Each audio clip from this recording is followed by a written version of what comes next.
भारत जब आज़ाद हो रहा था, लोगों ने कहा कि इसका आज़ादी का दिन 15 अगस्त रात 12 बजे रखा जाए। ज्योतिषियों का यह कहना था कि यही वक्त सही है और यही वक्त पर हमको आज़ादी लेनी चाहिए। क्या उनका कोई कैलकुलेशन गड़बड़ा गया है? सबसे इम्पोर्टेंट बात ये होती है कि हमको वो आज़ादी कब मिल रही थी, और वो आज़ादी जब मिल रही थी तो एक कालखंड होता है, एक समय का खंड होता है जिसके अंदर वो मिलती है। तो हम ये गणना करते हैं कि बेस्ट टाइम उसमें कौन सा हो सकता है। क्या इंडिया नाम रखना उचित है या भारत नाम रखना उचित है, और क्या नाम बदलने से किसी तरह का परिवर्तन होने वाला है? इंडिया जो है वो नाम दिया हुआ है, भारत जो नाम है वो संस्कार है। आपकी माँ आपको जिस नाम से पुकारती हैं, यदि वो उस नाम से ना पुकारें तो आपको वो अपनत्व की भावना नहीं आएगी। आपको क्या लगता है, नाम रखते वक्त या नामकरण करते वक्त क्या सावधानी ज्योतिष के लिहाज से बरती जानी चाहिए? देखिए, नाम तो आप कुछ भी रख सकते हैं, लेकिन नाम ऐसा होना चाहिए जो कि आपकी हॉरोस्कोप के हिसाब से हो। हॉरोस्कोप के अंदर 3 भाव बड़े खतरनाक माने जाते हैं। प्रधानमंत्री नरेंद्र मोदी, आप उनको कहाँ जाते देख रहे हैं आने वाले सालों के अंदर? भारत के लिए वो एक बहुत विशेष भूमिका रखते हैं। 40 से लेकर 50 हम देखें ना देखें एक अलग बात है, लेकिन उसमें ये जो है वो विश्व गुरु की संज्ञा मिलनी शुरू हो जाएगी। 2 राष्ट्र आपस में लड़ रहे हैं, झगड़ रहे हैं, अनुमति लेने के लिए वो इंडिया में आएंगे, यानी कि भारत में आएंगे और पूछेंगे कि ये काम हमको करना भी चाहिए कि नहीं करना चाहिए। क्या राहुल गांधी देश के प्रधानमंत्री कभी बन सकते हैं? तो ये संभव मुझे नजर नहीं आ। मतलब आपने दिल तोड़ दिया। बीजेपी को प्रॉफिट हो रहा है, काफी अच्छा प्रॉफिट हो रहा है, on the cost of Nitish Kumar हो रहा है, तेजस्वी की वजह से नहीं हो रहा है, वहां पर उनको कोई फायदा नहीं मिल रहा है। क्या आपको लगता है ममता बनर्जी इंडिया अलायंस को लीड करेंगी और उनके जो कुंडली है उसके अंदर प्रधानमंत्री बनने का भी योग है? प्रधानमंत्री बनने की संभावना ममता बनर्जी की नहीं है। नमस्कार, मैं हूं दीपक चौरसिया और मेरे विशेष पॉडकास्ट में आपका स्वागत है। आपने गाना सुना है ना, तुमने पुकारा और हम चले आए। जी हाँ, ऐसा ही कुछ हुआ है, क्योंकि आपने जब डॉक्टर विनय बजरंगी को देखा तो उन्हें इतना पसंद किया, उनको इतने मैसेजेस भेजे, हमारे सोशल मीडिया की वॉल्स पर इतने मैसेजेस आए कि हमको एक बार फिर देश के प्रख्यात ज्योतिषविद डॉक्टर विनय बजरंगी को फिर से बुलाना पड़ा है आपके सवालों का जवाब देने के लिए। अब आप सोच रहे होंगे 1 घंटे तो हमने बात कर ली है, अब क्या बात करेंगे? जनाब, हमारे पास कई सारे नए विषय हैं, हमारे पास नई चीजें हैं, हमारे पास राजनीति है, हमारे पास देश की परिस्थिति है, हमारे पास भारत की कुंडली भी है, और भारत की ये कुंडली क्या कहती है इसके बारे में भी हम जानेंगे, इसके बारे में भी हम समझेंगे। सबसे पहले डॉक्टर साहब, आपका बहुत बहुत स्वागत है। नमस्कार। सबसे पहले मैं आपसे ये जानना चाहता हूँ कि भारत जब आज़ाद हो रहा था, लोगों ने कहा कि इसका आज़ादी का दिन 15 अगस्त रात 12 बजे रखा जाए, और वैसा ही आज़ाद हुआ। कई सारे ज्योतिषविदों का यह कहना था कि यही वक्त सही है और यही वक्त पर हमको आज़ादी लेनी चाहिए। क्या उनका कोई कैलकुलेशन गड़बड़ा गया है? कुछ बात गड़बड़ हो गई है, या बाद में परिस्थितियां बदलती गई, या ग्रह और नक्षत्र भारत की जो कुंडली है हमारे इस महान देश की उसमें बदलते गए? देखिए, सबसे इम्पोर्टेंट बात ये होती है कि हमको वो आज़ादी कब मिल रही थी, और वो आज़ादी जब मिल रही थी तो एक कालखंड होता है, एक समय का खंड होता है जिसके अंदर वो मिलती है। तो हम ये गणना करते हैं कि बेस्ट टाइम उसमें कौन सा हो सकता है, और जो वो बेस्ट टाइम होता है वही हम बताते हैं। और ये बात हर चीज़ के अंदर होती है। मान लीजिए कि कोई शादी करना चाहता है युगल, वो कहता है कि हमको इस समय शादी करनी है, या कोई सिजेरियन से बच्चा पैदा हो रहा है, वो कहता है कि इस समय होगा क्योंकि 9 महीने इस समय ही पूरे हो रहे हैं। तो उस कालखंड के अंदर हम बताते हैं कि कौन सा टाइम बेस्ट होगा। तो जब 1947 में जब भारत आज़ाद हो रहा था, और जब ये बताया गया कि इस समय और इस समय के बीच में हम आज़ादी दे सकते हैं, यू कैन फॉर्मली अनाउंस, तो उस समय के जितने भी ज्योतिष थे उन्होंने सबने अपनी अपनी गणना की और ये बताया कि ये वाला कालखंड ठीक है। तो उन सब की गणना बहुत अच्छी थी। भारत अच्छी तरक्की कर रहा है। बीच बीच में परेशानियां सबको आती हैं, हर एक के जीवन में आती हैं, भारत को भी मिली हैं वो परेशानियां, लेकिन मुझे लगता है कि जो ये समय अब स्टार्ट हुआ है 2022-23 से, और आने वाले 20-25 साल बहुत अच्छे जाने वाले हैं, जिसके अंदर भारत की सब तरीके से सर्वांगीण विकास हर तरीके से होगा। मैं बहुत होपफुल हूँ इस बारे में। आप बहुत होपफुल है, मैं भी बहुत होपफुल हूँ, और मैं कहूँ कि डॉक्टर साहब आपके मुंह में घी शक्कर जी, ऐसा ही हो, ताकि हमारे जो आने वाली पीढ़ी है उनको एक सुनहरा भविष्य मिल सके, ये देश दिन दूनी रात चौगनी तरक्की कर सके। बिल्कुल। आप भी यही चाहते हैं, मैं भी यही चाहता हूँ। मैं आपसे एक चीज और समझना चाहता हूँ। हमारे यहाँ लिखा हुआ है इंडिया दैट इज भारत, है ना, हमारे कॉन्स्टिट्यूशन के अंदर, संविधान के अंदर मेरे ख्याल से ये लिखा हुआ है। तो क्या इंडिया नाम रखना उचित है या भारत नाम रखना उचित है, और क्या नाम बदलने से किसी तरह का परिवर्तन होने वाला है? देखिए, नाम से आती है वाइब्रेशन, नाम से बहुत सारी चीजें जागृत हो जाती हैं। आपकी माँ आपको जिस नाम से पुकारती हैं, यदि वो उस नाम से ना पुकारें तो आपको वो अपनत्व की भावना नहीं आएगी। आपके पिता या आपके बहुत करीबी आपको उस नाम से ना पुकारें तो आपको वो पॉजिटिविटी नहीं आएगी जो आती है। और नाम के अंदर बहुत चीज़ें छुपी होती हैं। भारत जो नाम है वो संस्कार है। भारत नाम संस्कार है, जो कि जिसमें हम भारत में रहते हैं। इंडिया जो है वो नाम दिया हुआ है, वो अंग्रेजों ने नाम दिया हमको, और हमने उसका, जैसे हम और चीज़ों में पालन करते हैं उनका, तो हम उनको तब से मानते आ रहे हैं। और एक बात और बताऊं मैं कि जब हम एक भारत की कुंडली का निर्माण करने की चेष्टा करते हैं और देखते हैं कि कौन से नक्षत्र कौन से भाव को उत्तेजित करते हैं या एक्साइट करते हैं, तो उसके अंदर भारत जब नाम रखा जाता है तो भारत का 9th हाउस एक्साइट होता है या उत्तेजित होता है। 9th हाउस जो होता है वो धर्म होता है। 9th हाउस जो होता है वो आपको एक गुरु की या एक पिता पिता की उपाधि देता है।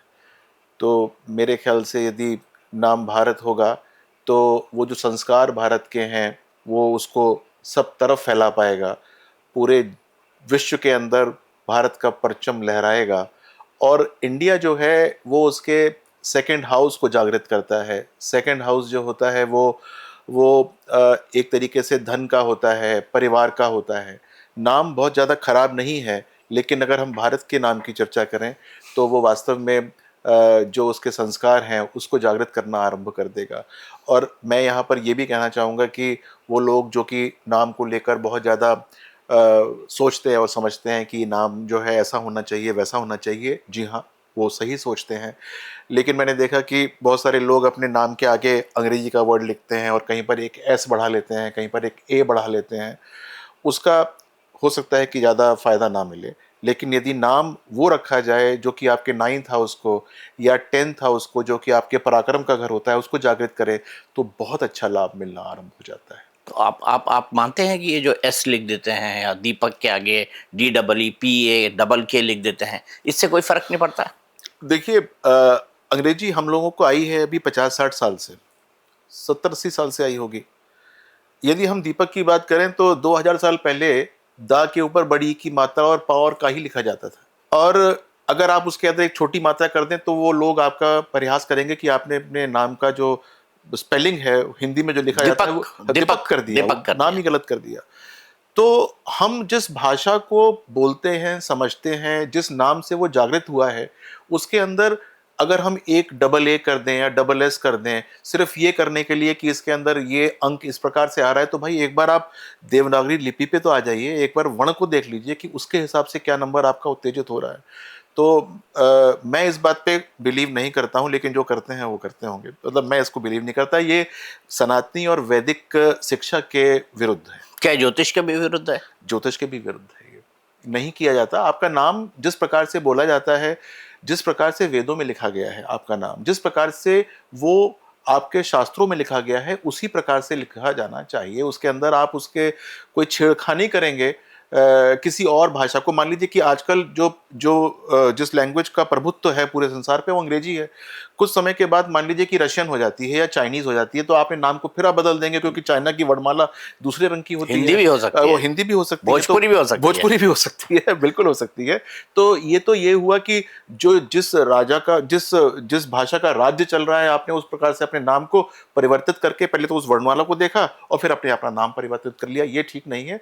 आप जिस चीज को बिलोंग करते हैं उसके हिसाब से अपने नाम को देखिए, वो सबसे अच्छा होगा। हाँ, नक्षत्रों के हिसाब से नाम का बड़ा महत्व होता है। पहले तो क्या होता था कि आप जिस नक्षत्र में पैदा हुए हैं उसके हिसाब से ही आपका नाम रखा जाता था। शब्द निकलता था, शब्द निकलता था कि आपका का के कू से नाम रखना है तो आप उस हिसाब से रखते थे, क्योंकि उससे नक्षत्र जागृत होता है।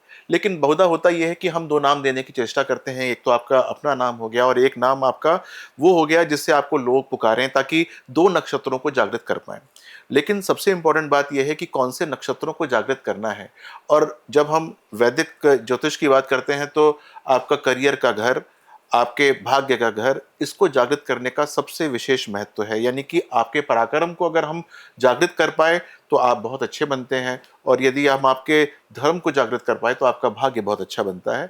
तो नॉर्मली 9th हाउस और 10th हाउस पे जो आपके नक्षत्र आते हैं उसके आधार पर नाम रखे जाते हैं, जो कि बहुत अच्छे माने जाते हैं। मैं आपसे ये जानना चाहता हूँ, नाम रखते वक्त माँ बाप को बच्चे का नाम रखना है, आजकल तो बड़े आर्टिस्टिक और बहुत बहुत अलग अलग तरह के नाम लोग रखते हैं, अपने दोनों के नाम मिलाकर एक नया नाम रख देते हैं, भले से उसका कोई मीनिंग निकले नहीं या ना निकले। आपको क्या लगता है, नाम रखते वक्त या नामकरण करते वक्त क्या सावधानी ज्योतिष के लिहाज से बरती जानी चाहिए? देखिए, नाम तो आप कुछ भी रख सकते हैं, लेकिन नाम ऐसा होना चाहिए जो कि आपकी हॉरोस्कोप के हिसाब से हो। हॉरोस्कोप के अंदर 3 भाव बड़े खतरनाक माने जाते हैं। छठा भाव जो कि रिपु का होता है, दुश्मनों का। अष्टम भाव होता है जो कि प्रोलॉन्ग्ड इलनेसेस का होता है, यानी कि क्रॉनिक डिजीजेस का होता है, और इवेंचुअल डेथ का भी होता है। और 12th हाउस लॉस का होता है। आपका नाम इन घरों के ऊपर नहीं पड़ा होना चाहिए। बाकी आप कुछ भी नाम रख सकते हैं, लेकिन 6, 8 और 12 पर जो आपके नक्षत्र आते हैं उनको किसी भी तरीके से जागृत नहीं करना चाहिए नाम के माध्यम से भी। और मैं आपको बताऊं कि आपके जो कटु दुश्मन भी होते हैं संसार के अंदर, वो आपके 6, 8, 12 से ही निकल के आते हैं। यानी कि वो या तो छठे भाव के अधिपति के नाम के होंगे, या अष्टम भाव के अधिपति के नाम के होंगे, या फिर आपके जो 12th हाउस का लॉर्ड है या नक्षत्र लॉर्ड है उसके नाम के होंगे। तो माँ बाप को ये चेष्टा करनी चाहिए कि नाम जो मर्जी रखें, बस ये पूछ लें कि कहीं ये 6, 8, 12 में तो नहीं आता। अगर आता है तो उसको परिवर्तित कर दें। असंख्य नाम होते हैं जिसको रख सकते हैं, सिर्फ उन्हीं को क्यों रखना है जो कि उनके लिए हानिकारक हो सकते हैं। नाम भी हानिकारक होता है? बिल्कुल हानिकारक हो सकता है। यदि 6, 8, 12 से हो, आपको बार बार उस ऐसे नाम से बुलाया जाए जो कि आपको रोग उत्पन्न करता हो, उस नाम से बुलाया जाए जो आपके अंदर एक शत्रु का भाव उत्पन्न करता हो, या उस नाम से बुलाया जाए जो कि लॉस दे सकता हो अच्छी तरीके से आपको, चाहे वो मानसिक लॉस हो या आपका मानसिक असंतुलन हो। मैंने एक रिसर्च की थी जिसके अंदर मैंने देखा कि जो लोग अवसाद से या मानसिक डिप्रेशन से ग्रसित होते हैं, उनके नाम जो है उनको कितना प्रभावी करते हैं। तो मैंने ये देखा कि बहुत सारे लोगों ने नाम गलत रखे होते हैं, या उनके जो पुकार के नाम होते हैं घर के अंदर वो गलत होते हैं। तो बहुत सिंपल सा मैंने कहा कि आप एक काम ये कीजिए कि इनका नाम घर के अंदर परिवर्तित कर दीजिए। आप रिकॉर्ड्स पे मत जाइए कि आप अपने घर के नाम चेंज कर रहे हैं, लेकिन जो आपका जो उपनाम है उसको आप बदल दीजिए। नाम बदलते ही आप देखेंगे कि उसके अंदर एक नई ऊर्जा का संचार होना आरंभ हो जाएगा, पॉजिटिविटी आनी शुरू हो जाएगी। यानी कि वो नक्षत्र जागृत हो जाएंगे जो कि उसको पॉजिटिव कर सकते हैं। तो बहुत सारे लोग अपनी इलनेस से बाहर निकल सकते हैं, बहुत सारे लोग जो कि मेंटली इल हैं वो कर सकते हैं, बहुत लोग जो अनडिसाइसिव रहते हैं, ये करूं या वो करूं, वो वहां से बाहर निकल सकते हैं। और बहुत सारे ऐसे उद्योग हैं जो कि इंडस्ट्रियलिस्ट हैं, जो कि अपने उद्योग में बहुत सारा पैसा लगाए बैठे हैं, लेकिन हो सकता है कि उनका नाम ठीक ना हो। तो मैं ये नहीं कहता कि उनको अपने पेपर चेंज कराने हैं, लेकिन जो पंच लाइन होती है वो चेंज कर दो। राइट, पंच लाइन चेंज जैसे ही करोगे तो वो आपके नक्षत्र को किसी तरीके से एक्टिवेट करना शुरू कर देगी, जो कि आपको अच्छी ग्लोरी दे सकता है, अच्छी पॉजिटिविटी दे सकता है। तो उसको करने में कोई हर्ज नहीं है, और उसके बहुत जल्दी रिजल्ट मिलने शुरू हो जाते हैं। अब फिर मैं बेसिक सवाल पर आऊंगा। आपने कहा छठे, 8वें और 10वें घर में नहीं, 12वें घर का। छठे, 8वें और 12वें घर में नहीं। तो अब इसके लिए क्या, जब जैसे ही जन्म होगा वैसे ही कुंडली बनानी पड़ेगी इस 6, 8 और 12 हाउसेस को देखने के लिए? क्या करना पड़ेगा, आप समझाइए उन लोगों को जो इस बारे में थोड़ा डीपली जानना जी चाहते जी हैं। जी। तो जो लोग एस्ट्रोलॉजी जानते नहीं हैं या बहुत कम जानते हैं वो ये लोग नहीं कर सकते। तो लेकिन हाँ, 80-85% जो कर्मकांडी पंडित होते हैं वो ये बात जानते हैं। तो जैसे ही उनको पता चले कि उनका बच्चा इस समय पैदा हुआ है, तो वो जो अपने निकट में कोई भी ऐसा व्यक्ति होगा उससे पूछ सकते हैं कि हम इनका नाम क्या रखें। हमको नाम राशि से नहीं रखना कि हम राशि के अलावा नाम रखेंगे, और वो 6, 8, 12 में नहीं पढ़ना चाहिए। तो ये बहुत बड़ी रॉकेट साइंस नहीं है।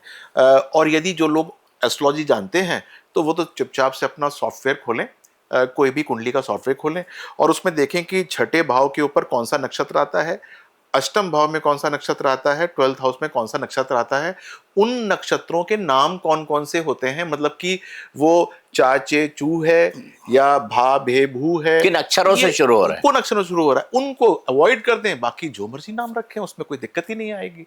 तो बहुत सिंपल सी बात है। और अगर सपोज ये सब जहमत उठाना नहीं चाहते तो मुझे एक छोटा सा ईमेल कर दें कि सर हमारा बच्चा इस समय हुआ है, मैं कौन से नाम के अक्षर अवॉइड करूं या फिर कौन सा अक्षर मेरे लिए बेस्ट है, वो मैं उनको बता दूंगा। तो ईमेल बता दीजिए आप अपना।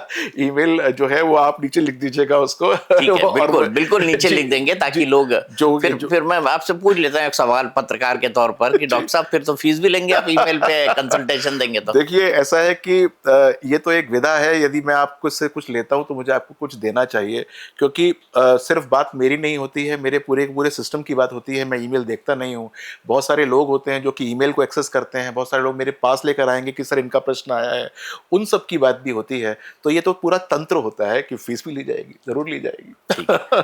और मैं इतना बता सकता हूँ डॉक्टर विनय बजरंगी जो है वो बहुत बहुत बहुत एहतियात बरतते हैं ऐसी बातों में, और बहुत ही जो भी आपको कंसल्टेशन देंगे वो इस तरह से देंगे कि आपके लिए किसी ना किसी वक्त वो प्रभावी होने वाली जी, है। जी, अब आगे बढ़ते हैं, थोड़ा सा राजनीति की तरफ भी आते हैं। जी, आपको पता है ना बिल्कुल, राजनीति में मेरी बहुत रुचि है। जी, जी, तो मैं जी। आपसे सबसे पहले समझना चाहता हूँ कि हमारा देश जो है वहाँ पे सबसे बड़ा उत्सव क्या है? हमारे देश में सबसे बड़ा उत्सव, एक तो हमारे यहाँ होली दिवाली ये सब आते ही आते रहते हैं, दूसरे हमारे आते हैं चुनाव, जी, वो सबसे बड़ा उत्सव है। जी, तो जी, चुनाव के संदर्भ में मैं आपसे कुछ सवाल जी, जानना चाहता बिल्कुल, हूँ। बिल्कुल, बिल्कुल। सबसे पहले तो मैं बात करना चाहूँगा, हम 3 विषयों पर बात करेंगे। एक हम दिल्ली की बात करेंगे, एक हम बंगाल की बात करेंगे जहाँ चुनाव आने वाले हैं, एक हम बिहार की बात करेंगे जहाँ चुनाव अगले कुछ महीनों के अंदर हैं।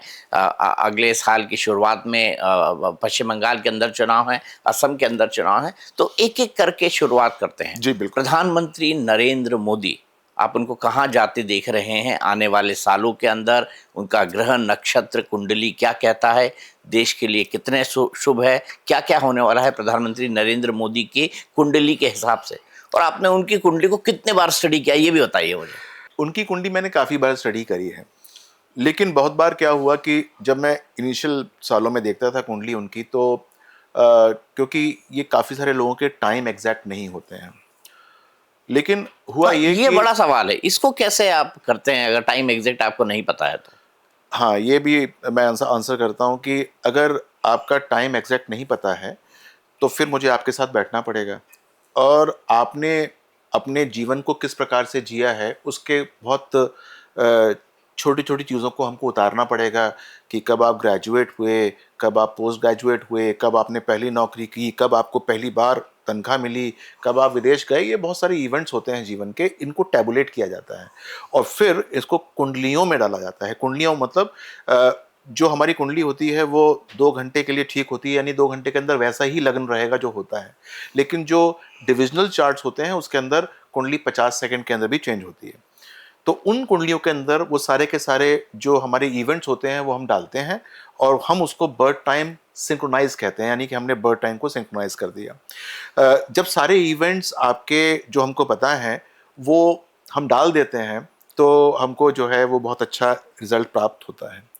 तो जैसे आपका प्रश्न था कि आपने कितनी बार कुंडली देखी है, तो जब मैं शुरू में कुंडली देखता था उनकी सन 2004-5 की बात है, तो उस समय बर्थ टाइम के बारे में मुझे आइडिया नहीं था और उनके बारे में विशेष रूप से कोई बहुत सारी जानकारी नहीं मिलती थी। लेकिन 2004 से लेकर 2010 तक जो भी 2014 तक जो भी उन्हें क्रियाकलाप किए वो बहुत सारे विकिपीडिया पे दर्ज हो गए, बहुत सारे आपको न्यूज़ मिलने लग गई कि ये उन्होंने काम किया, यानी कि वो मुझे बताएं ना बताएं लेकिन मुझे पता है कि उन्होंने क्या क्या काम किया, क्योंकि वो सारी की सारी जो है वो टैबुलेटेड होनी शुरू हो गई। उससे क्या हुआ कि जो बर्थ टाइम था वो रेक्टिफाई होना शुरू हो गया कि ये टाइम है, वो टाइम है, ये टाइम है। और अब उस टाइम को 2014 से लेकर हम 2025 में बैठे हैं और बहुत सारे इवेंट्स उनके जीवन में हुए। उनकी माता का स्वर्गवास हुआ, राइट। ऐसे बहुत सारे इवेंट होते हैं जो कि पर्सनल होते हैं, पॉलिटिकल की बात नहीं कर रहा मैं, पर्सनल इवेंट्स होते हैं। वो जो है ये निर्धारित करते हैं कि कौन कौन सी चीज़ें कब कब होनी चाहिए थी और वही हुई कि नहीं हुई। उस प्रकार से बर्थ टाइम उनका रेक्टिफाई मैंने किया और मैं ये कह सकता हूँ कि जो मेरे पास उनका बर्थ टाइम है वो बहुत अच्छी तरीके से रेक्टिफाइड है। और जो आपने प्रश्न पूछा है वो उस रेक्टिफाइड बर्थ टाइम के हिसाब से मेरे पास काफ़ी अच्छे उन गणना है, और गणना ये है कि भारत के लिए वो एक बहुत विशेष भूमिका रखते हैं सबसे पहले। और जैसे मान लीजिए कि हमको सब ग्रहों का आशीर्वाद प्राप्त होता है तब जब हम अपने आप को राइज मानते हैं। ऐसा नहीं है कि सिर्फ एक दो ही हमको पॉजिटिव कर रहे होते हैं। आपके जो मित्र हैं, अमित्र हैं, लक्ष्मी हैं, अलक्ष्मी हैं, ये सारे के सारे जब आपको एक बार आशीर्वाद देना शुरू करते हैं तब जाकर आपकी पॉजिटिविटी आती है। तो मोदी साहब के हॉरोस्कोप के अंदर एक पॉजिटिविटी है, और जब मैं उसको भारत के हॉरोस्कोप के अंदर इंटरपोलेट करता हूँ तो मुझे लगता है कि ये व्यक्ति जो हैं वो भारत को उस ऊंचाइयों तक लेके जा सकते हैं जिसकी वो बात करते हैं। और ऐसा भी संभव है कि जितनी वो बात करते हैं उससे भी कहीं ऊपर लेके चले जाएं। तो उनके डिसीजंस, उनकी कार्यप्रणाली काफ़ी अच्छी तरीके से भारत के उत्थान के लिए सिंक करती है। और इसी कारण से मैं एक बात मैंने और एनालाइज करी है कि जैसे बहुत सारे लोगों ने कहा कि उनका हो सकता है कि वो संन्यास ले लें या वो छोड़ दें जो है अपनी इस प्रकार से और चले जाएं, तो ऐसा है नहीं। अगले चुनाव के अंदर भी वो और अच्छे इम्पैक्ट के साथ आएंगे। आपने कहा इम्पैक्ट के साथ आएंगे। कौन कौन सी ज्योतिषी गणनाएं निकल कर आती हैं जो उनको बाकी लोगों से अलग बनाती है? मैं ये थोड़ा गूढ़ सवाल इसलिए पूछ रहा हूँ कि कई सारे लोग होंगे जो आपको सुनेंगे जिनका ज्योतिष में इंटरेस्ट होगा, वो टैली भी करेंगे आपकी बातों पर। जी, देखिए हर एक चीज़ का अपना महत्व होता है, और हमको ये समझना चाहिए कि वो महत्व किस प्रकार से हम उसको इंटरलेट करते हैं। जब हम किसी इंडिविजुअल की कुंडली देखते हैं तो वो आता करियर के लिए है। मान लीजिए कि मेरा करियर कैसा होगा, तो वो सिर्फ करियर नहीं पूछ रहा होता, करियर के साथ साथ वो अपने पैसे भी पूछ रहा होता है कि मैं धन कितना कमाऊंगा। और जब उसका धन और करियर अच्छा दिख रहा होता है तो हम ये भी देखते हैं कि शत्रु पक्ष कितना भावी होगा उसके ऊपर।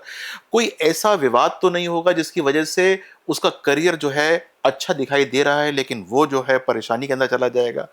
और उसके जो रिश्तेदार नातेदार हैं जो बहुत क्लोज सर्किट में रहते हैं, वो उसके लिए कितना अच्छा पुश दे सकते हैं या वो कितना उसको खींच रहे होंगे। और इसी प्रकार से जो उसके मित्र मंडली है या जो उसके बहुत क्लोज के लोग हैं, वो उसको किस प्रकार से पॉजिटिविटी देते हैं।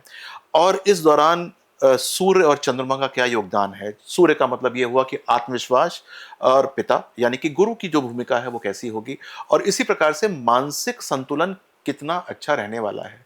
बहुधा देखा यह गया है कि बहुत अच्छा करियर होता है आदमी का, लेकिन मानसिक संतुलन जो है वो ठीक नहीं होता। चंद्रमा उस समय नेगेटिव कर जाता है।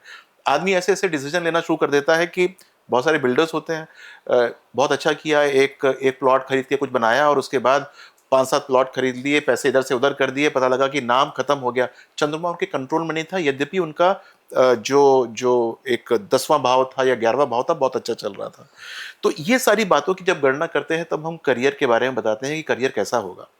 अब जब मोदी जी की आप बात कर रहे हैं तो ये सारी की सारी चीज़ों को भारत के परिप्रेक्ष्य में देखा जाता है कि इस व्यक्ति से भारत के सारे भावों को किस प्रकार से पॉजिटिविटी मिलती है। यानी कि क्या धन बढ़ेगा, हिंदुस्तान का जो फॉरेन एक्सचेंज है उसका रिजर्व बढ़ रहा है कि नहीं बढ़ रहा है? जी हाँ, बढ़ रहा है।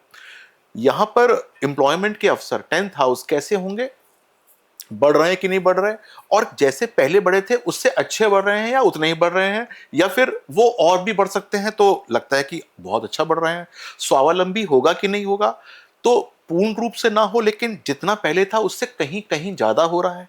अब हम बात करते हैं लड़ाई की, शत्रु पक्ष जो है उसको किस प्रकार से हैंडल करने की क्षमता है या नहीं है, तो वो क्षमता जो है वो काफी अच्छी क्षमता है। अब शत्रु पक्ष के अंदर भी दो पहलू होते हैं कि भारत के पास शत्रु से लड़ने के औजार होंगे कि नहीं होंगे, और वो औजार जो है उसको खुद विकसित करेगा या फिर कहीं और से लेकर आएगा, तो ये भी काफी अच्छी पॉजिटिविटी में आता है। जब मैं कहता हूं कि ओवरऑल पूछते हैं कि एक शब्द में बताइए कि हिंदुस्तान कैसा जानेगा, भारतवर्ष कैसा होने वाला है, तो भारतवर्ष जो है वो बहुत अच्छी तरक्की करेगा। लेकिन मैंने आपको हर भाव को एक खोल के बताया कि करेज किस हाथ में होगा, करेज के अंदर भी बहुत अच्छी तरीके से जाएगा। भाग्य जो है उसका वर्धित हो रहा है। और जो लोग ये कहते हैं कि विश्व गुरु होगा कि नहीं होगा, या विश्व गुरु होना चाहिए कि नहीं होना चाहिए, वो बहुत लोगों के दिमाग में कॉन्सेप्ट है। तो मैं आपके पहले क्वेश्चन पे आता हूँ कि भारत का नाम ऑफिशियल हो जाएगा तो वो गुरु की संज्ञा में भी आना शुरू हो जाएगा। तो आप देखिएगा कि 40 से लेकर 50, हम देखें ना देखें एक अलग बात है, लेकिन उसमें ये जो है वो विश्व गुरु की संज्ञा मिलनी शुरू हो जाएगी। तो एक तरीके से जैसे दो राष्ट्र आपस में लड़ रहे हैं, झगड़ रहे हैं, अनुमति लेने के लिए वो इंडिया में आएंगे, यानी कि भारत में आएंगे और पूछेंगे कि ये काम हमको करना भी चाहिए कि नहीं करना चाहिए। तो ऐसी सिचुएशन बहुत जल्दी आनी शुरू हो जाएगी। मैं फिर कहूंगा आपके मुंह में घी शक्कर है डॉक्टर जी, साहब।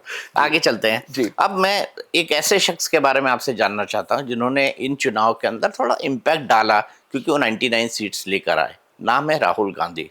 सबसे पहले बताइए कि क्या राहुल गांधी देश के प्रधानमंत्री कभी बन सकते हैं? आपकी गणनाएं कुंडली के हिसाब से क्या कहती हैं?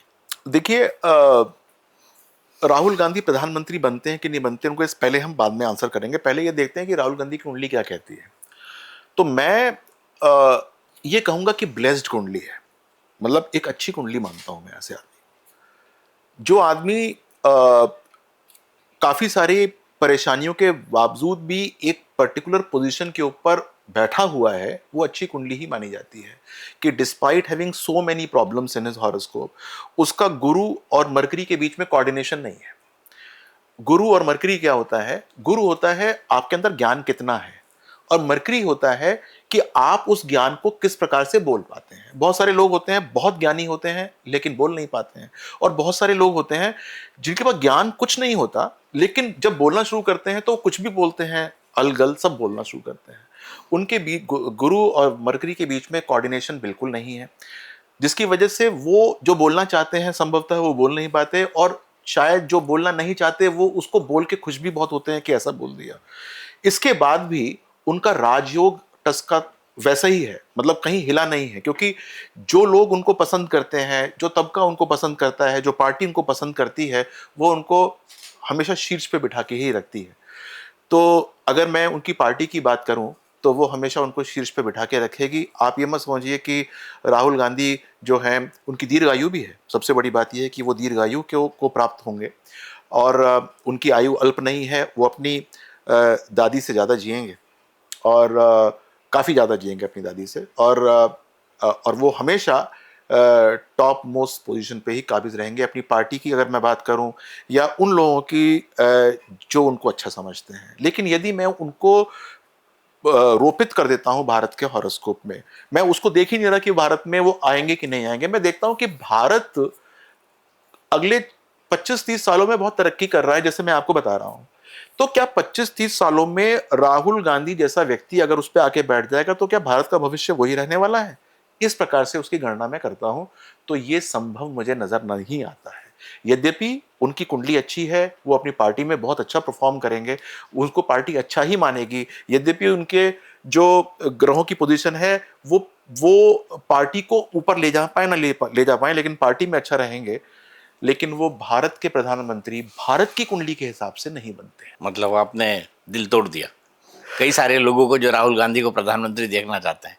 देखिए, वो उनको देखना चाहते हैं तो ये उनकी अपनी मजबूरी हो सकती है, लेकिन भारत जिस प्रकार से तरक्की कर रहा है, भारत को कोई मजबूरी नहीं है इस समय कि हमको उसी प्रकार का एक कॉलोनियल युग तो है नहीं। अब हम एक तरीके से डेमोक्रेसी से जीते हैं, लोकतांत्रिक देश हैं। हम जब चुनेंगे अपना दुनिया के सबसे बड़े लोकतंत्र हैं। सबसे बड़ा लोकतंत्र हैं, तो हम जो चुनेंगे तो अपने उस हिसाब से चुनेंगे जो कि हमारे देश को तरक्की दे।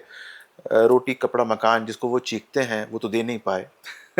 हम जो है स्वावलंबी हो जाएं हर चीज के अंदर, यही हम चाहते हैं, और कुंडली के अंदर यही है कि हो जाए। एक और सवाल जो बड़ा वाजू सवाल है और जो सब हर कोई जानना चाहता है, राहुल गांधी शादी करेंगे कि नहीं करेंगे? आपकी कुंडली क्या कहती है? अब देखिए, ये बड़ा इंपॉर्टेंट क्वेश्चन है। राहुल गांधी के बारे में पूछते हैं मुझे, और बहुत सारे लोग मुझे सलमान खान के बारे में पूछते हैं कि भाई शादी करेंगे नहीं करेंगे।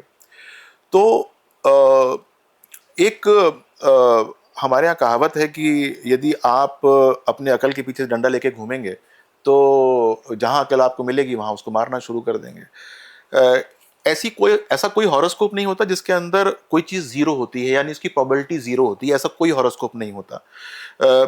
एक बहुत अच्छे जिसके विवाह चल रहा हो, जिसके 50-60 साल से वो विवाहित जीवन हो, उसके जीवन में भी तलाक का योग होगा, चाहे वो 5% हो या 10% हो। तो राहुल गांधी की अगर हम कुंडली आइसोलेशन के अंदर देखते हैं तो ऐसा नहीं है कि उनकी कुंडली के अंदर विवाह करने का योग नहीं है। विवाह करने का योग हल्का है, या वो समझिए कि 20-25% के ऊपर एक्टिवेटेड है। और 20-25% के एक्टिवेशन को ज्योतिषीय गणनाओं के हिसाब से फलित किया जाता है। यानी कि मान लीजिए कि हमको एक अमरूद के बाग में चोरी करनी है अमरूद की, तो हमें क्या देखना होगा कि माली जो है उसका वो सो जाए, और वो कहाँ से हमको घुसना है, कांटे कम से कम चुभें, और पेड़ जो है वो ऐसा चुनना है जिसका डंडा जितना बड़ा मेरे पास हो। तो ये सारी की सारी चीज़ें हमको देखनी पड़ती हैं, और ये गणना होती है कि जिसका योग कम है तो वो गणना किस प्रकार से होगी कि उसकी शादी हो जाए। अब वो इतने व्यस्त रहते हैं अपने और काम के अंदर कि इस तरफ अगर वो सोचते भी होंगे तो वो तब सोचते हैं जब जो ट्रांजिट होता है या जो प्रेलिमिनरी मोशंस होते हैं वो इतने अच्छे होते नहीं हैं, और वो उस चीज़ को सही तरह से भांप नहीं पाते हैं, और उनकी शादी वो चाहे भी तो नहीं हो पाती है। आगे भी आने वाले समय में उनकी शादी होने का संभव है योग, क्योंकि अभी भी योग जो है पूर्ण तरह से जीरो नहीं है, 15% पोटेंसी से अभी भी चलता है।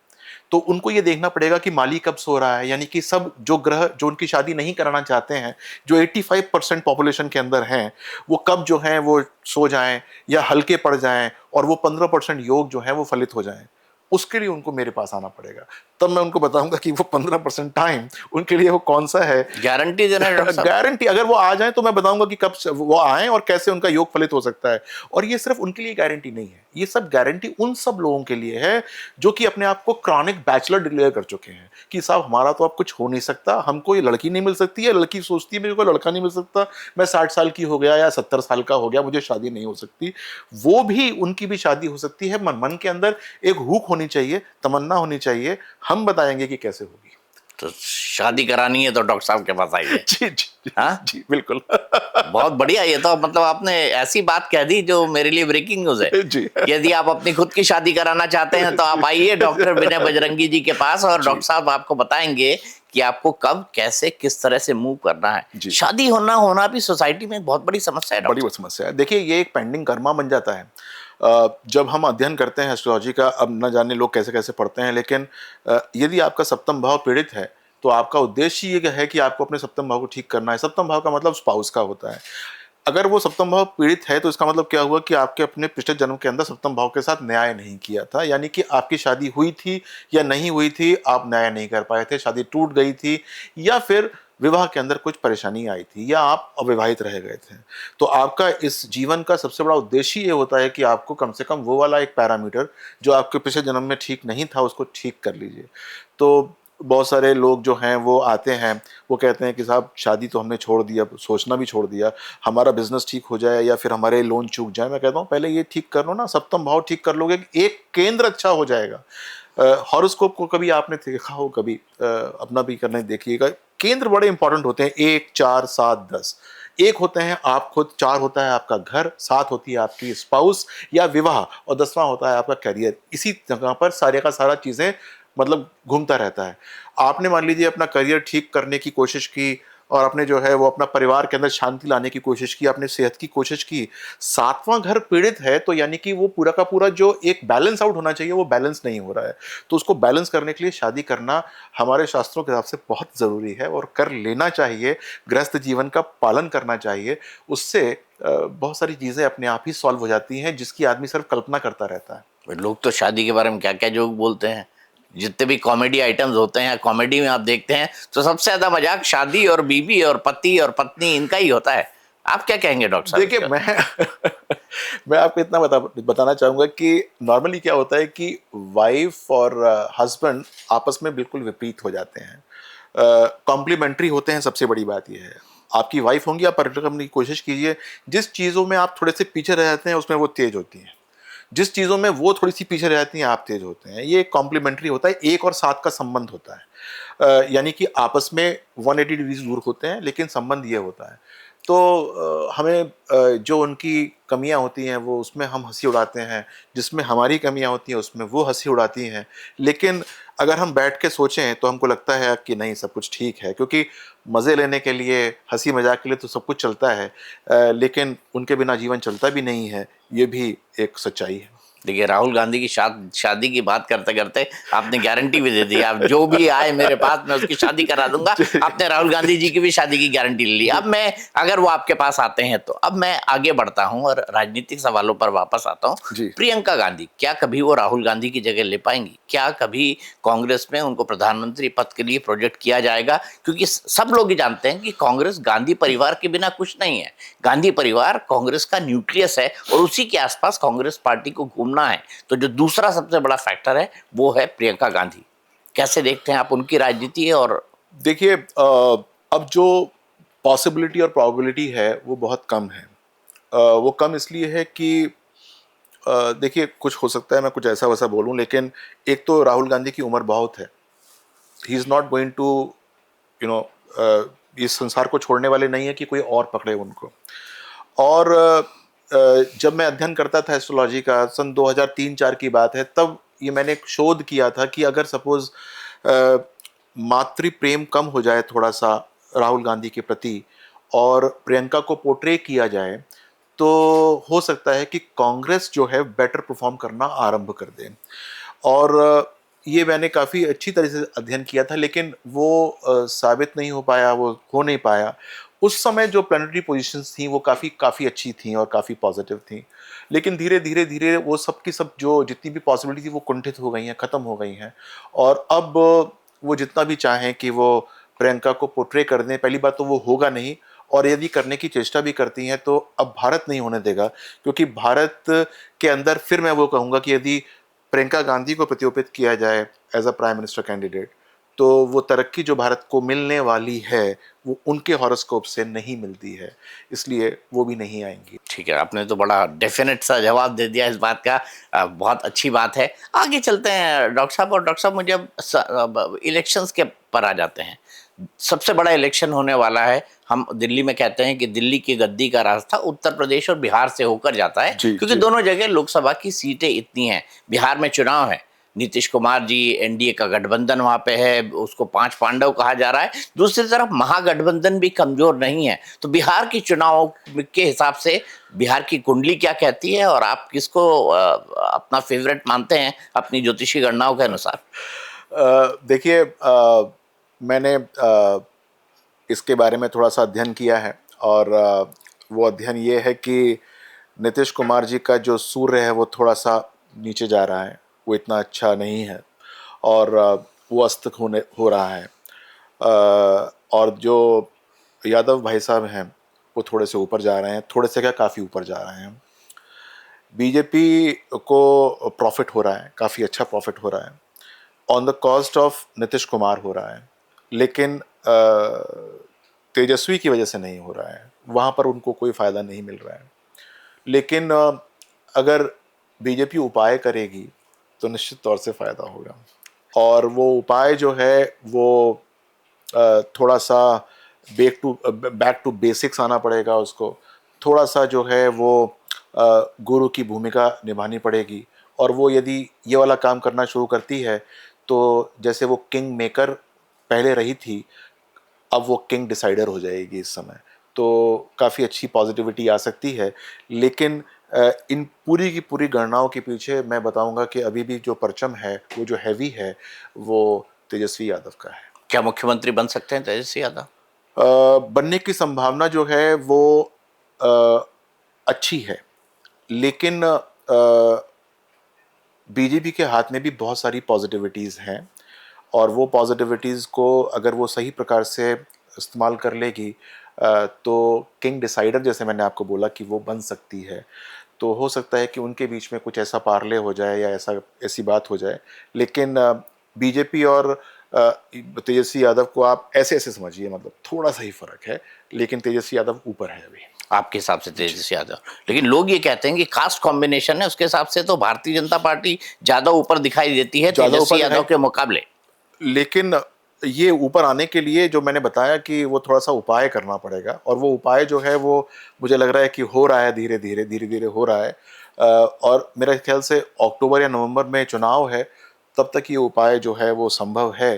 और हो सकता है कि कास्ट कॉम्बिनेशन ऐसा हो जाए कि एक ऐसा मुख्यमंत्री आ जाए जिसके बारे में हम कोई नहीं जानते कि कौन होगा वो।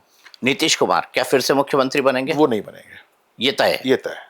चाहे बीजेपी का आ जाए, चाहे तेजस्वी यादव आ जाए। नीतीश कुमार नहीं बनेंगे, he is not going to be the prime minister again, the CM, sorry chief CM minister ji. किस आधार पे कह रहे हैं? क्या क्या कमजोरी है नीतीश कुमार की कुंडली में? क्योंकि लगातार आबाद 2005 से लेकर 2025 तक 20 जी साल लगातार मुख्यमंत्री रहना और अलग अलग सरकारों के अंदर मुख्यमंत्री रहना, ये अपने आप में बड़ी बात है। और ये क्या है जो नीतीश कुमार के दिमाग को बदलता है? ये कौन सा ज्योतिषी काल है? ये कौन सी गणना है कि कभी वो आरजेडी के साथ, कभी वो बीजेपी के साथ, फिर वो आरजेडी के साथ, फिर वो बीजेपी के साथ, अभी बीजेपी के साथ है? हॉरोस्कोप के अंदर एक बड़ा विचित्र सा योग होता है, उसको बोलते हैं विपरीत राजयोग, यानी कि विपरीत परिस्थितियों के अंदर राजयोग मिलना। ये उनकी कुंडली के अंदर 3 विपरीत राजयोग इकट्ठे बनते हैं। जब छठे का अधिपति अष्टम में आ जाए, अष्ट का 12th में चला जाए, 12th का अष्टम में आ जाए, तो ये विपरीत राजयोग बनता है। और नीतीश जी की कुंडली के अंदर ये राजयोग बनते हैं, जिसके कारण से वो अब तक इसका लाभ लेते आए हैं। लेकिन इस समय जो ट्रांजिट शुरू हुई है, खासतौर से शनि की, और जो अब गुरु की है, गुरु की होगी खासतौर से जब वो कर्क राशि के अंदर प्रवेश करेंगे और शनि की इस कॉम्बिनेशन के अंदर, तो उनका अष्टम भाव काफ़ी हद तक जागृत है और वो थोड़े से नीचे पड़ जाएंगे। उनकी एनर्जी, उनकी ऊर्जा वो नीचे पड़ जाएगी। और जिस प्रकार से वो एक तरीके से जानते थे चीज़ों को मैच करना, मिसमैच करना, वो इस बार नहीं कर पाएंगे ठीक तरीके से। तो he is going to basically come down, काफ़ी हद तक नीचे आ जाएंगे। तो he will not be in that position any more. ठीक है, हमने बिहार की बात कर ली। अगला जो चुनाव होने वाला है वो बहुत महत्वपूर्ण राज्य है, वहां से भी लोकसभा की कई सारी सीटें आती हैं, वो है पश्चिम बंगाल। और पश्चिम बंगाल देश की राजनीति का एक तरह से इंडिकेटर है, ये कहा जाए तो गलत नहीं होगा। जी तो इस बार खेला हो बे। देखिए, ममता दीदी का जो है वो राज्य है वो, और हर एक की कुंडली के अंदर कुछ ना कुछ नासूर होते हैं, परेशानियां होती हैं। भगवान राम की कुंडली में भी था, परेशानियां थी कुछ कुछ। तो ऐसा है, कुछ है नहीं कि नहीं होगा। तो ममता दीदी अभी भी जो है वो एक परेशानी का कारण बनेंगी, एक दिक्कत जो है वो पेश करेंगी। She has got a much upper hand then BJP over there, despite the fact कि बीजेपी वहाँ पर ग्राउंड्स गेन कर रही है, अच्छा करेगी, लेकिन वहाँ तक नहीं पहुँच पाएगी जहाँ तक ममता दीदी हैं। तो उनके लिए वो एक परेशानी का काम है। लेकिन इधर बीजेपी के लिए उपाय है, और उपाय ये है कि अपनी जो आध्यात्मिक शाखा है आरएसएस, उसके साथ जुड़ना पड़ेगा, वहाँ से कुछ भेद निकालने पड़ेंगे। और यदि अपने नवम भाव को जागृत करती है बीजेपी पश्चिम बंगाल के अंदर, तो वहाँ पर वो जो डिफरेंस इतना है उसको ब्रिज किया जा सकता है कुछ हद तक। लेकिन फिर भी ये बहुत प्रबल दावेदार है। ममता बनर्जी की कुंडली में ऐसा क्या है? मतलब उनका भी राजयोग जाता ही नहीं है, केंद्र में मंत्री या जो है राज्य में मुख्यमंत्री। देखिए, पासवान साहब की कुंडली मैंने पढ़ी, और इसी प्रकार से नीतीश जी की कुंडली पढ़ी, और इसी प्रकार से ममता जी की पढ़ी मैंने। और इन सब की कुंडलियों के अंदर जो है वो एक योग जो मैंने बता रहा था कि विपरीत परिस्थितियों के अंदर भी ये अपने आप को बॉयंट रखती हैं, फ्लोट रखती हैं, और वहीं से जो है वो सर पे भी चढ़ जाती हैं। तो दिस इज़ देयर हॉरोस्कोप्स, काफ़ी अच्छी हॉरोस्कोप्स के साथ वो हैं। और सबसे बड़ी बात यह है कि हॉरोस्कोप के साथ साथ आपका सूर्य की परिस्थिति क्या है, यानी कि आप उसको उपयोग किस प्रकार से कर पाते हैं। बहुत लोगों के पास बहुत सारी चीज़ें होती हैं, लेकिन उपयोग करने की क्षमता या मादा नहीं होता। इन लोगों के पास उपयोग और समझने का मादा भी है, and they are not losing it. और ममता दीदी तो लूज नहीं कर रही हैं इस बार बिल्कुल। आपने पश्चिम बंगाल के बारे में बता दिया। पश्चिम बंगाल में एक और मुद्दा जो बड़ा प्रमुख है, ममता बनर्जी कहती है कि वो इंडिया गठबंधन की नेता बन जाएंगी, पश्चिम बंगाल से ही चला लेंगी। कई बार ये बात तो हुई। क्या आपको लगता है ममता बनर्जी इंडिया अलायंस को लीड करेंगी और उनके जो कुंडली है उसके अंदर प्रधानमंत्री बनने का भी योग है? देखिए, मैं ना अभी तक इंडिया अलायंस को ठीक तरह से समझ नहीं पाया, और इसलिए मैंने उसकी कभी कुंडली बनाई नहीं। और क्योंकि उसमें कौन नेता बनता है और कौन जो है वो 2 मिनट में निकल जाता है, तो वो बहुत ही एक तरीके से फ्लक्स में रहता है हमेशा। तो मैं इसका क्वेश्चन का आंसर करना चाहता हूं, लेकिन आपके माध्यम से मैं जानना आपने क्वेश्चन पूछा, तो आप मुझसे 2-3 क्वेश्चंस पूछिए इसमें, तो मैं आपको अभी कुंडली बना के बताता हूं कि क्या होगा क्या नहीं होगा। क्योंकि इंडिया अलायंस की कुंडली तो मैं बना नहीं पाया ठीक तरीके से, क्योंकि कभी केजरीवाल जी होते थे उसके अंदर, कभी कोई होता था, कभी कोई होता था, उसमें मुख्य प्रमुख का मुझे भेद समझ में नहीं आ पाया। तो आप मुझसे पूछिए कि ममता जी बनेंगी कि नहीं बनेंगी, तो ये अगर क्वेश्चन है तो मैं भी देख के बताता हूँ कि क्या होगा क्या नहीं होगा। देख के बताइए जी, और मुझे एक ये भी मिनट। बताइए, देख जी के बताइए और जी मुझे ये भी बताइए कि भाई वो लोग ये कहते हैं कि भाई दिल्ली में तो हम साथ हैं, जी यानी अगर फ्लोर कोऑर्डिनेशन पार्लियामेंट के अंदर करना हो तो इंडिया गठबंधन एक साथ खड़ा हुआ दिखाई देने की जी कोशिश करता है, जी जी लेकिन जी राज्यों में दोनों एक दूसरे के विरोधी हैं। अगर राज्यों में दोनों एक दूसरे के विरोधी हैं तो फिर कैसे चलेगा? जी। यही दिक्कत अरविंद केजरीवाल और कांग्रेस के बीच दिल्ली के अंदर हुई। चलिए, आपका क्वेश्चन मैंने दर्ज कर लिया।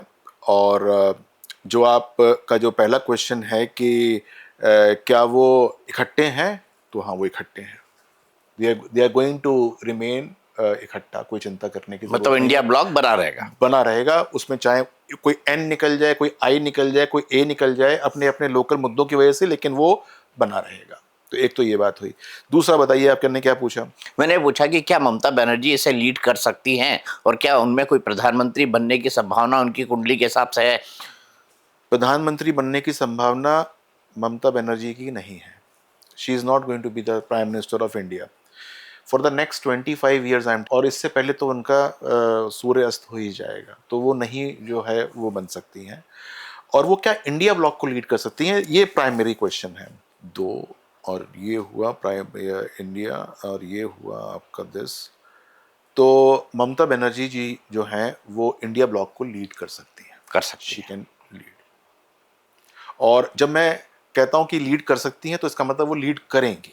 She is going to lead it, चाहे वो बंगाल से करें, चाहे यहाँ पर ऑफिस खोल के करें, या जहाँ करें वो कर लेंगी। चलिए, बड़ी बात आपने कही है। क्या ये जी परिवर्तन देखने को मिलेगा और जी। क्या कांग्रेस पार्टी और राहुल गांधी इसके लिए राजी होंगे? ये भी अपने आप में एक बड़ा सवाल होगा। वो लेकिन जी, जी वो राजी हो चाहे ना हो, लेकिन वो कर सकती हैं लीड बहुत अच्छी कर तरीके से। सकती है, लीड कर सकती है। और जी ममता बनर्जी में देखिए, लीडरशिप क्वालिटी तो ममता बनर्जी के अंदर है। जी एक अकेली महिला ने किस तरह से लेफ्ट के साम्राज्य के खिलाफ लड़ के अपने आप को खड़ा किया, अपनी राजनीतिक न केवल कांग्रेस से अलग होकर अपना एक राजनीतिक दल बनाया, बल्कि सत्ता में भी आई और सत्ता में। इतनी बार मुख्यमंत्री वो बन जी चुकी जी है। जी बिल्कुल। 2012, 2017, उसके बाद 2022 में भी। तो देखिए, जिसको जिसको हरा के आई, और फिर वो पार्टी नेस्त नाबूद हो गई एक तरीके से अब तक। जी बिल्कुल जी बिल्कुल, उस वो पार्टी को खत्म कर दिया, अगर ये कहा जाए तो जी गलत नहीं होगा। जी बिल्कुल। Left is left now, left left left is left left has left West Bengal, ये एक सिचुएशन है। जी आखिरी नाम मैं आपसे जानना चाहूंगा, हिमंता विश्व शर्मा। हाल ही के दिनों में आपने देखा, वो हिंदुइज्म के और राइट विंग के एक बहुत बड़े मुखर आवाज बनकर उभरे। कुछ लोग तो ये भी कहते हैं कि वो उसी तरह का काम करते हैं जिस तरह का योगी आदित्यनाथ करते हैं। आपका क्या कहना है?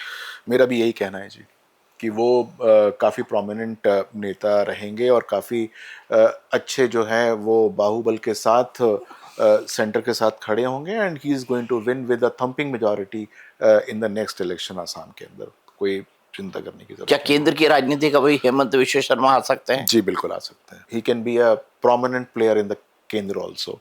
ये 2026 में आप देख सकते हैं। और प्रधानमंत्री बनने की संभावना नहीं उनके? बिल्कुल नहीं। नहीं, अभी फिलहाल तो देखिए, प्रधानमंत्री मैं 2034 तक के परिप्रेक्ष्य में देख रहा हूँ, तो नहीं बनते हैं। 2034 से लेकर 29 के बीच में भी मैंने 3-4 लोगों को नाम डालने की कोशिश की, तो उसके अंदर जो सबसे बड़ा नाम आता है वो उत्तर प्रदेश से ही आता है, कि वो बनने की संभावना काफ़ी प्रखर है उनकी। तो उनका उनका नंबर नहीं आता। मतलब योगी आदित्यनाथ की बात कर जी रहे हैं, तो जी, आपको उनकी प्रबल संभावना दिखती है बहुत प्रबल संभावना आने है। वाले समय में। जी और आप ये बात करें 2034 से लेके 2039 तक की। जी चलिए बिल्कुल। डॉक्टर साहब, आप तो इतनी सारी घोषणाएं करते हैं, मुझे लगता है कि मुझे आपको हर जगह लेके जाना चाहिए जिन जिन नेताओं से मैं मिलने जाता हूँ। सर, मैं घोषणा नहीं करता, आप क्वेश्चन इतने सारे पूछते हैं, इनके संबंध में तो मुझे करनी पड़ती है। नहीं नहीं, अच्छा है, लेकिन लेकिन मुझे मुझे मुझे आपके ज्ञान को देख के ना एक एहसास होता है कि कितना स्टडी किया होगा इस इंसान ने। क्योंकि किसी भी बात को कहने से पहले, किसी भी दावे को करने से पहले, अगर आपके पास सब्सटेंस नहीं है तो आप उसको शब्दों में नहीं बयां कर जी, सकते। Thank you so much, thank you. आप मानते हैं ना इस बात को? देखिए, अपने मुंह क्या क्या बोलूं, लेकिन बिना गणना किए, बिना बिना कुंडलियों को बनाए हुए और बिना उनको डिफरेंट डिफरेंट परिवेशों में देखते हुए आप नहीं कर सकते। और यहाँ पर मैं एक बात को और ऐड करना चाहूँगा कि जब आप किसी की कुंडली बनाते हैं, मैंने अक्सर देखा कि लोग कहते हैं कि क्या होगा क्या नहीं होगा। बात यह है कि देश कौन सा है, काल कौन सा है, पात्र कौन सा है, और यदि आपको इस बारे में ज्ञान नहीं है तो आप उसकी कुंडली की जो जो आप उसको बाँचना है वो नहीं कर सकते। सेम कुंडली जो कि पंडित जवाहरलाल नेहरू जी की थी, वो यदि हम आज के परिवेश में ले आएँ तो वो उस प्रकार से रिज़ल्ट नहीं देती है जिस प्रकार से उसने सन 1910 से लेकर 1947 तक आपको रिज़ल्ट दिए। तो वो रिज़ल्ट अब नहीं मिलते हैं। तो अ, कौन-सा पात्र है और कौन-सा देश है और कौन-सा काल है, इसका बड़ा इम्पोर्टेंस होता है। तो ये अगर एक बार अब देखना आदमी समझ ले कि किस प्रकार से देखा जाता है, तो काफ़ी अच्छी भविष्यवाणी की जा सकती है। तो आप ज्योतिष सिखाते हैं? मैं कोशिश तो करता हूँ, लेकिन मेरे पास समय नहीं मिलता, अभाव बहुत है। तो अभी तक मैंने कई बार सोचा, लेकिन उसके अंदर बहुत डेडिकेशन के साथ सिखाना पड़ता है, फिर आपकी भूमिका भी बदल जाती है। तो अभी तक मैंने किया नहीं है। हाँ, कोई अगर आता है अपनी कुंडली को अच्छी तरीके से समझने के लिए कि आपने ये बात क्यों कही और किस कारण से कही, तो वो मैं उसकी सारी की सारी जो एक एपेटाइट है नॉलेज के लिए, वो मैं पूरी कर सकता हूँ। चलिए, बहुत बहुत शुक्रिया डॉक्टर बजरंगी, आपने हमसे बात की, इतने सारे चीज़ें हमारे साथ शेयर की। तो ये थे डॉक्टर विनय बजरंगी, और डॉक्टर साहब से बात करना हमेशा हमेशा एक ट्रीट की तरह होता है, और मैं इसे एक ट्रीट की तरह लेता हूँ। और आज आपने देखा कहाँ से कहाँ बात शुरू हुई, भारत के हॉरोस्कोप से हम निकल कर आए कि भारत का नाम किस तरीके से होना चाहिए, भारत की उन्नति के क्या क्या सोपान होंगे। इसके बाद हमने प्रधानमंत्री नरेंद्र मोदी से लेके अगले प्रधानमंत्री कौन बन सकते हैं, इनकी भी बात कर ली। बिहार और साथ ही साथ हमने पश्चिम बंगाल का प्रिडिक्शन भी उनका देख लिया। देखिए, परिस्थितियां बदलती है, ग्रह नक्षत्र घूमते हैं, उसके हिसाब से चीज़ें भी चेंज होती है, लेकिन ये डिस्क्लेमर नहीं है, ये इनकी स्टडी है जो आज ये बात कह रही है। हमारे इस पॉडकास्ट में आज के लिए इतना ही।